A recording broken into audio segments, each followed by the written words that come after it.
ज्यांचा आज जन्मदिवस आहे आणि त्यांच्या जन्मदिवसाची इतकी मोठी भेट ही आज त्यांनी या मुंबईतील बीडीडी चाळीतल्या रहिवाशांना दिली। ते आमचे गृहनिर्माण मंत्री प्रकाश मेहताजी, मुंबईचे पालकमंत्री सन्माननीय सुभाष देसाईजी, मुंबई उपनगरचे पालकमंत्री सन्माननीय विनोद तावडेजी, गृहनिर्माण विभागाचे कार्यक्षम मंत्री राज्यमंत्री रवींद्र वायकरजी, सन्माननीय खासदार अरविंद सावंतजी, मुंबईचे महापौर विश्वनाथ महाडेश्वरजी, या ठिकाणी या विभागाचे आमदार सुनील शिंदेजी, कालिदास कोळंबकरजी, मंचावर उपस्थित सन्माननीय आशिष केलारजी, मंगलप्रभात मोराजी, राज पुरोहितजी, सदा सरवणकरजी, योगेश सागरजी, स्वरा गळवणीजी, समीर सिल्वनजी, प्रवीण दरेकरजी, त्याचप्रमाणे उपमहापौर हिमांगी वरळीकर, मंचावर उपस्थित सन्माननीय श्री सुनील राणे, श्री मधु चव्हाण, श्री प्रसाद लाड, श्री मिहिर कोटेचा, श्री अतुल शहा, या ठिकाणी विशेषत्वाने उपस्थित असलेले माजी मंत्री आमचे आदरणीय नेते दत्ताजी राणे साहेब, आपले राज्याचे मुख्य सचिव श्री सुमित मलिक, अप्पर मुख्य सचिव गृहनिर्माण श्री संजय कुमार आणि खऱ्या अर्थानं या बीडीडीच्या ऐतिहासिक कामाने ज्यांनी इतिहासामध्ये आपली नोंद करून घेतली ते आमचे म्हाडाचे व्हीपी श्री SS झेंडेजी, उपस्थित सर्व मान्यवर, शायना NC उपस्थित सर्व मान्यवर आणि आमच्या या ठिकाणी उपस्थित सर्व भगिनी आणि बंधूंनो, आज खरोखरच मला अतिशय मनपूर्वक आनंद होतोय की बीडीडी चाळीच्या प्रत्यक्ष बांधकामाची सुरुवात,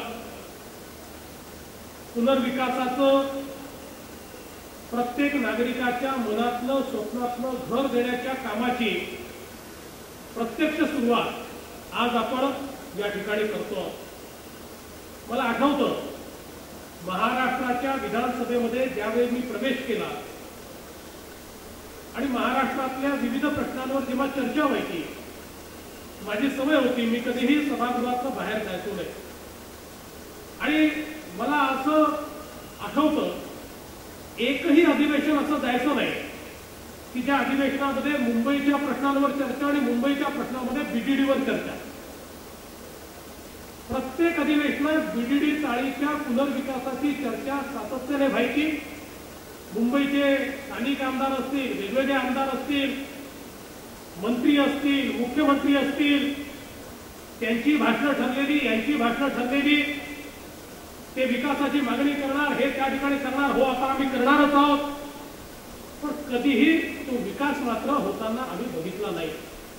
निव्वळ चर्चा होत राहिली आणि हळूहळू या बीडीडीचं त्या ठिकाणी बसून बसून मला देखील पूर्ण या प्रश्नाची माहिती ही त्या काळामध्ये झाली आणि ज्यावेळेस मी अध्यक्ष झालो भारतीय जनता पक्षाचा आणि माननीय मुंडे साहेबांनी बीडीडी चाळीच्या संदर्भातलं एक मोठं आंदोलन केलं आणि त्यानंतर मला देखील या ठिकाणी एक कार्यक्रमाच्या निमित्ताने एक आंदोलन चालू होतं, त्याच्या निमित्ताने याच्या पुनर्विकासाच्या निमित्ताने सुनील राणेंनी मला या ठिकाणी आणलं होतं आणि एक मोठा कार्यक्रम आपण त्या ठिकाणी घेतला होता।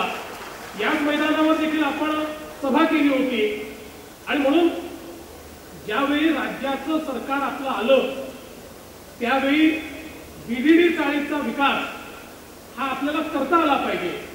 आता जुन्या सगळ्या सरकारनं 15-16 वर्ष केवळ चर्चाच केली आहे, त्याच्या पलीकडे काही झालं नाही, पण कुठल्याही परिस्थितीमध्ये हा विकास आपण केला पाहिजे हे स्वप्न आमचं सगळ्यांचं होतं। माझे सहकारी प्रकाश मेहता, माझे सहकारी रवींद्र वायकर, आमचे हे सगळे आमदार पदाधिकारी यांचं मी अभिनंदन करेन की सर्वांनी प्रचंड मेहनत याकरता घेतली। मग आपले स्थानिक आमदार शिंदेजी असतील, कालिदास कोळंबकर असतील किंवा अगदी आमचे सुनील राणे असतील, प्रत्येकाने, मीर असेल, या प्रत्येकाने अत्यंत याचा पाठपुरावा सातत्याने केला आणि त्यामुळे मला असं वाटतं की एक कन्सेन्सस आम्ही तयार करू शकलो। मुळामध्ये बीडीडीचं या ठिकाणी पुनर्विकास विकास न होण्याचं कारण काय होतं? याचं खरं कारण होतं इच्छाशक्तीचा अभाव. आणि इच्छाशक्तीचा अभाव का होता? तर बीडीडीची जमीन ही काही लोकांना सोन्याचा तुकडा वाटेल आणि त्यामुळे ह्या सोन्याच्या तुकड्याचे किती लचके तोडता येतील ही भावना जेव्हा राज्यकर्त्यांच्या मनामध्ये असते त्यावेळी कधीही निर्णय करता येत नाही. कारण अनेक लांडगे हे ज्यावेळी एकाच सावधाच्या पाठीशी जातात त्यावेळी कोणालाच काही मिळत नाही. एकमेकाचे पाय ओढण्यातच सगळा वेळ जातो. आणि बीडीडीची कथा देखील अशीच होती. वेगवेगळ्या प्रकारचे इंटरेस्ट, वेगवेगळ्या प्रकारचे लोक, वेगवेगळ्या प्रकारचे विकासक बिल्डर या बीडीडीचा कब्जा आम्हाला कसा मिळेल याच करता सातत्याने प्रयत्न करत होते. आणि म्हणून बीडीडीचा विकास होऊ शकला नाही. आम्ही ज्या बैठकीचा उल्लेख झेंडेजींनी केला पहिल्याच बैठकीमध्ये हा निर्णय केला. मला झेंडे येऊन भेटले. मी त्यांना सांगितलं तुम्ही भीती मारात आणि तुम्ही याचा सगळा आराखडा नीट तयार केला पाहिजे. आणि त्यांना मी सांगितलं की आपण अशा प्रकारे काम केलं पाहिजे की खासगी विकासकाला त्याचा प्रॉफिट काय होईल याची चिंता असते. पण आपण सरकार आपल्याला प्रॉफिटचा विचार करायचा नाही. प्रॉफिट तर मिळणारच आहे.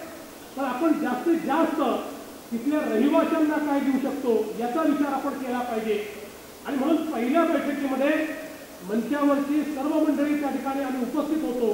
आणि त्या पहिल्याच बैठकीत आम्ही हा निर्णय केला की खासगी विकासक वगैरे या ठिकाणी आणायचा नाही. अनेक लोक वेगवेगळ्या मार्गानं रहिवाशांच्या नावानं, याच्या नावानं, त्याच्या नावानं, पण शेवटी येतो खासगी विकासकच. आणि आपण SRA मध्ये बघतो अनेक वेळा लोक बेघर होतात आणि त्याला पुन्हा ते घर परत मिळत नाही. तो 10-10 वर्ष बाहेर राहतो आणि सरकार हतबल सारखं बसलेलं असतं. आम्ही काय करायचं? तुम्हीच निवडलेला विकासक आहे, आता तुम्हीच ते भोगा. आता त्याच्यातही आम्ही काही निर्णय केलेले आहे. आता लोकांना तर भोगावं लागणार नाही.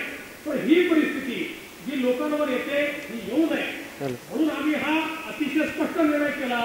हे काम सरकार करेल, हे काम म्हाडा करेल. या संदर्भात जे काही निर्णय करायचे आहे ते सरकारच्या माध्यमातून निर्णय आम्ही करू. आज मला सांगताना आनंद वाटतो ही जी काही जमीन आहे या जमिनीपैकी 68% जमीन ही रहिवाशांना आम्ही देतो. केवळ 32% जमीन ही विकास करून त्यातनं आम्ही पैसा उभा करणार आहोत. आणि त्या 32% जमिनीच्या पैशातनं 68% जमीन ही तिथल्या रहिवाशांना देऊन त्यांच्याकरता विकास करून त्यांच्या जीवनामध्ये मोठं परिवर्तन घडवण्याचं काम हे सरकार या ठिकाणी करते आहे. आता माझा सवाल आहे की जर खऱ्या अर्थानं या ठिकाणी बाहेरचा विकासक असता तर त्यांनी काय विचार केला असता? 32% जमीन रहिवाशांना आणि 68% जमीन स्वतः करता हाच निर्णय त्यांनी केला असता. संजीवन सारखे जे आपले विषय आहेत की ज्यातनं आपण 500 चौरस फूट कार्पेट पर्यंत पोहोचलो, कधीही विकासकांनी ते तुम्हाला किंवा रहिवाशांना त्या ठिकाणी दिले नसते. ते त्यांनी त्याच्या सेल कंपोनंट मध्येच वापरले असते आणि त्यातनं पैसा कमावला असता. आणि म्हणून जे जे काही फायदे मिळू शकतात हा प्रत्येक फायदा बीडीडी चाळीतल्या रहिवाशांनाच पासून झाला पाहिजे अशा प्रकारचा निर्णय आम्ही त्या ठिकाणी केला. आणि हे करत असताना खऱ्या अर्थानं बीडीडी चाळ या केवळ इमारती नाही आहे. खरं आहे आता देसाई साहेबांनी सांगितलं 100 वर्ष कदाचित त्याला पूर्ण होते. पण या केवळ इमारती नाही आहे. मूळ मुंबईकर जो आहे, जो मराठी माणूस आहे, जो मूळ मुंबईकर आहे, ज्याच्या पिढ्यानपिढ्या इथे गेलेल्या आहेत, त्याची स्वप्न या ठिकाणी आहे, त्याचा इतिहास या ठिकाणी आहे, त्याचा संघर्ष या ठिकाणी आहे. त्यामुळे याला केवळ इमारत म्हणून पाहता येणार नाही तर मुंबईच्या सांस्कृतिक इतिहासातलं एक अत्यंत महत्वाचा भाग या बीडीडीच्या चाळी आहे. आणि म्हणून याचा पुनर्विकास करत असताना त्यांनी 3-3 पिढ्या या ठिकाणी 160 चौरस फुटाच्या अतिशय वाईट परिस्थितीमध्ये, म्हणजे मागे मी ज्यावेळेस पोलिसांची वसाहत या ठिकाणची पाहिली जिथे पोलीस राहतात, मला खरंच सांगतो तुम्ही माझ्या सोबत होता, मला अक्षरशः डोळ्यात पाणी आलं की कशा प्रकारे आमचे पोलीस त्या ठिकाणी राहत आहेत. इतक्या वाईट अवस्थेमध्ये त्या ठिकाणी आमचे पोलीस राहताना मी बघितले, लोक राहताना बघितले. आणि म्हणून आम्ही निर्णय केला की कुठल्याही परिस्थितीमध्ये ज्यावेळी आपण पुनर्विकास करतो, पुनर्विकासाचा अर्थ काय आहे त्यापेक्षा चांगलं मिळालं पाहिजे, आहे त्यापेक्षा उत्तम मिळालं पाहिजे. जीवनमान उंचावलं पाहिजे, राहणीमान उंचावलं पाहिजे. आणि मला सांगताना आनंद वाटतो की हा निर्णय देखील आम्ही केला आणि त्याकरता स्पेशल डिस्पेन्सेशनची आवश्यकता होती. कारण हे सगळं बसवायचं तर कुठल्याच कायद्यामध्ये ते बसत नव्हतं. या प्रकल्पाला विशेष प्रकल्पाचा दर्जा मी दिला आणि त्याच्याकरता वेगळे कायदे नियम तयार केले आणि त्या माध्यमातून हा सगळा जो काही याच्यामध्ये प्रॉफिट होता तो आम्ही पास ऑन करायचं काम या ठिकाणी केलं. सगळ्यात महत्वाचं काय आहे तर इंग्रजांच्या जमान्यात तयार केलेल्या चाळी या भारतीयांकरता म्हणजे गुलामांकरता तयार केलेल्या चाळी होत्या. त्या काही इंग्रजांनी राहण्याकरता केलेल्या नव्हत्या, त्या त्यांचे जे गुलाम आहे जे आपण होतो त्या काळी यांच्याकरता केल्या होत्या. त्यामुळे त्यात हवा येते आहे की नाही याचा विचार केला गेला नाही. त्याच्यामध्ये राहण्याकरता श्वास घ्यायला जागा आहे की नाही याचा विचार केला गेला नाही. तर गुलामांना राहण्याकरता काहीतरी तयार झालं पाहिजे. आमचे कामगार आहेत, या कामगारांना राहण्याकरता तयार झालं पाहिजे या मानसिकतेतनं त्या तयार झाल्या होत्या.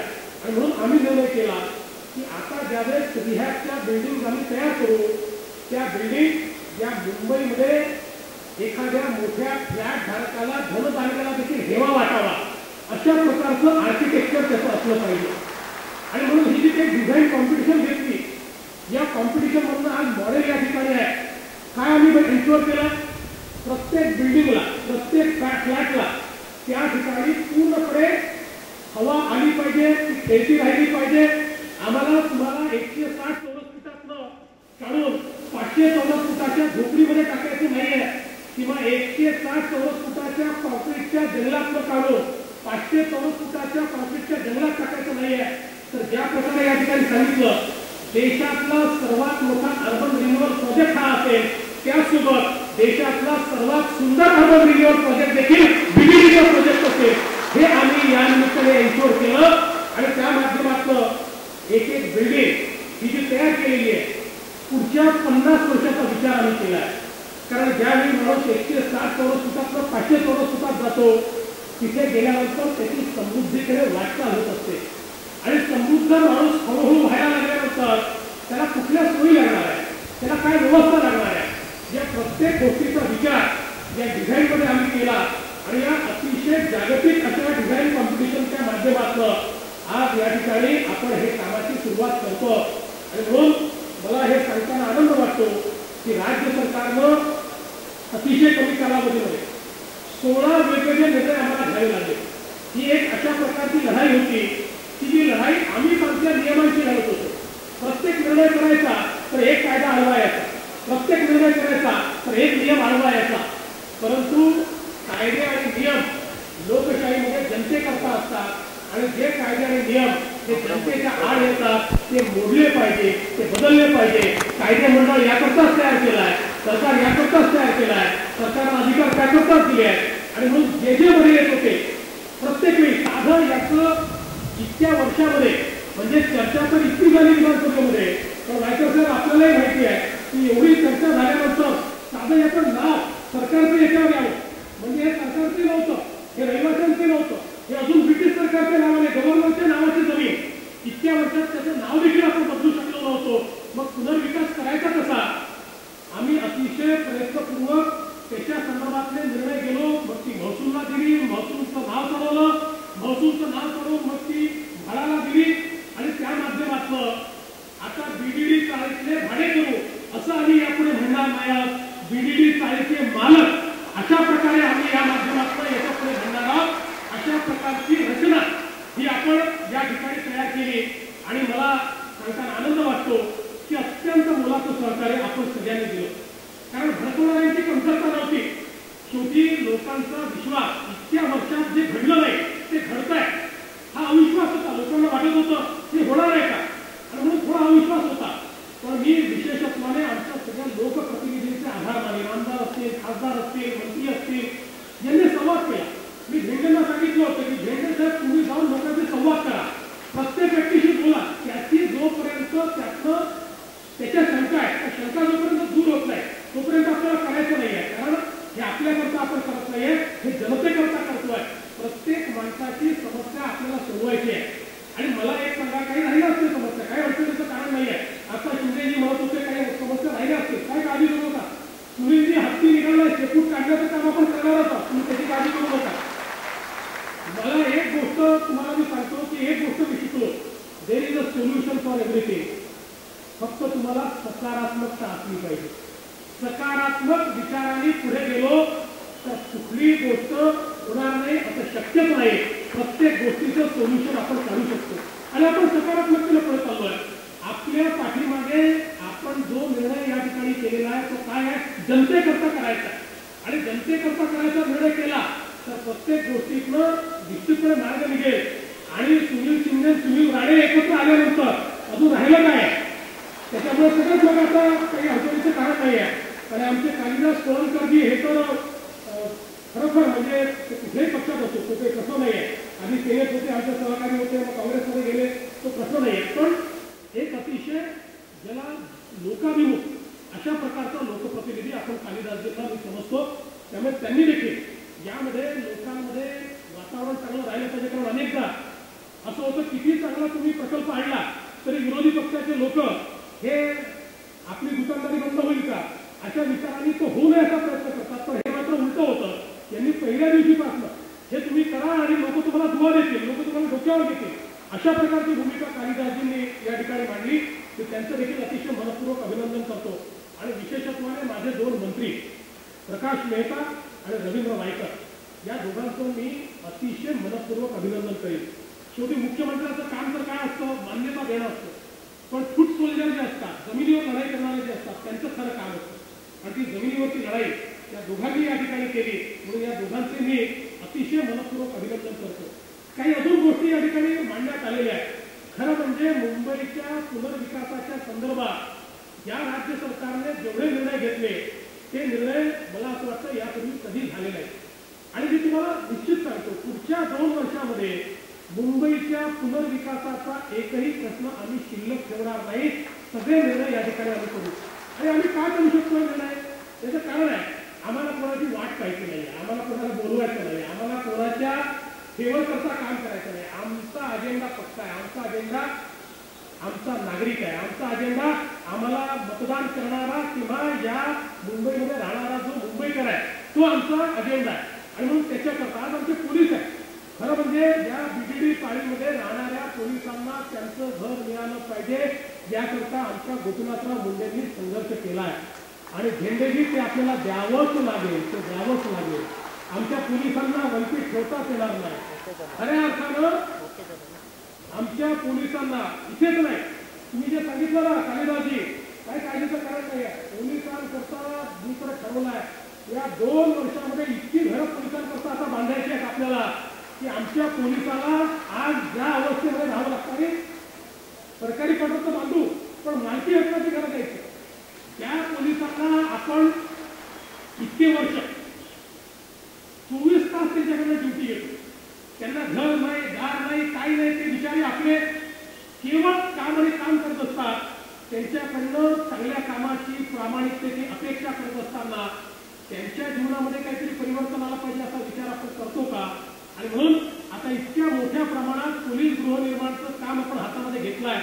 आणि हे घेत असताना पोलिसांना आता आपण प्रधानमंत्री आवास योजनेच्या अंतर्गत इन्क्लूड करून घेतलं. आणि त्यासोबत आपलं जे पोलीस गृहनिर्माण मंडळ आहे ते पोलीस गृहनिर्माण मंडळ स्वतः कर्ज घे आणि ते कर्ज सबसिडीवर आपल्या पोलिसांना त्या ठिकाणी दे. म्हणजे PMAY ची सबसिडी आणि सबसिडाइज कर्ज याच्या माध्यमातून त्याचं स्वतःचं घर आणि ते घर होण्याकरता जे प्रकल्प येते त्या प्रकल्पांना वाढीव FSI असेल, जमिनीची किंमत कमी करणं असेल, त्या ठिकाणी जी काही स्टॅम्प ड्युटी आहे ती कमी करणं असेल, असं करून पूर्णपणे अतिशय अफोर्डेबल अशा पद्धतीनं आमच्या पोलिसांना घरं देण्याचा कार्यक्रम हा आपण आखला आहे. त्याची सुरुवात आपण केलेली आहे. आणि केवळ पोलीसच नाही तर जे छोटे छोटे अनेक आमचे घटक आहेत या खरं तर आपण बघितलं तर या मुंबईचा जो आपला बेटाचा भाग आहे, जुनी मुंबई आहे, याच्यामध्ये इतके प्रश्न प्रलंबित आहे की लोक खरं म्हणजे निर्णय न झाल्यामुळे आता निर्णय घ्यायचे असतील तर ते निर्णय घेत असताना अनेक वेळा आपण डेन्सिफिकेशनचा विचार या ठिकाणी करतो. आणि मग लगेच आमचे पत्रकार मित्र त्यांचं काम आहे, त्यांना दोष देत नाही की वाढीव FSI दिला म्हणजे बिल्डर धारगळे झालो. पण जगामध्ये जो रिडेव्हलपमेंट होतो त्या रिडेव्हलपमेंटचं सूत्र काय, त्याचं सूत्र असं आहे की वाढीव FSI देऊन तुम्हाला जागा मोकळ्या करतायत. अर्बन रिन्युअलचा अर्थ काय आहे, क्लस्टर डेव्हलपमेंटचा अर्थ काय आहे, तर तुम्ही डेन्सिफाय करा आणि डेन्सिफाय करून लोकांना कमी जागेत त्या ठिकाणी आणि मोकळ्या जागा जास्त करा. त्याच्या माध्यमातून अर्बन रिन्युअल हे होत असतं.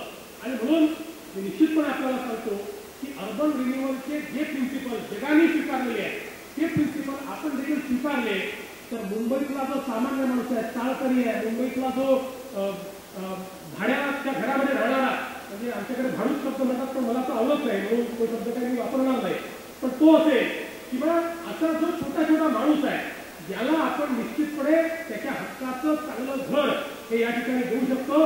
राज्य सरकार त्याच्याकरता निश्चित कटिबद्ध राहील हा विश्वास मी व्यक्त करतो.